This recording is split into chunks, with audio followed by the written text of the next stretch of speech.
जागतिक कृत्रिम बुद्धिमत्ता म्हणजेच एआय क्षेत्रातील अग्रगण्य कंपनी ओपन एआय भारतात आपलं पहिलं कार्यालय नवी दिल्ली येथे या वर्षाच्या अखेरीस उघडणार आहे। चॅटजीपीटीच्या भारतातील वापरकर्त्यांच्या संख्येत गेल्या वर्षभरात झालेल्या वाढीमुळे भारताचं महत्त्व अधोरेखित झालंय। भारत हा चॅटजीपीटीचा दुसरा सर्वात मोठी बाजारपेठ आहे।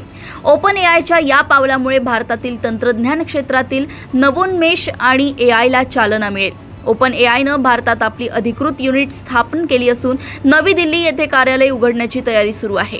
या कार्यालयात स्थानिक भागीदार, सरकार, व्यवसाय, डेव्हलपर्स आणि शैक्षणिक संस्थांशी संबंध मजबूत करण्यावर लक्ष केंद्रित करेल। ओपन एआयचे सहसंस्थापक आणि मुख्य कार्यकारी अधिकारी सॅम ऑल्टमन यांनी सांगितलंय की भारतातील एआयसाठी उत्साह आणि संधीचा स्तर अविश्वसनीय आहे। भारताकडे जागतिक एआय नेतृत्वासाठी सर्व आवश्यक घटक आहेत। उत्कृष्ट तंत्रज्ञान प्रतिभा, जागतिक दर्जाचे डेव्हलपर इकोसिस्टम आणि भारत सरकारच्या इंडिया एआय मिशनद्वारे मजबूत पाठबळ मिळेल। त्यांनी पुढे सांगितले की भारतात कार्यालय उघडणे हे भारतासाठी आणि भारतासोबत एआय विकसित करण्याचं आमचं पहिलं पाऊल आहे।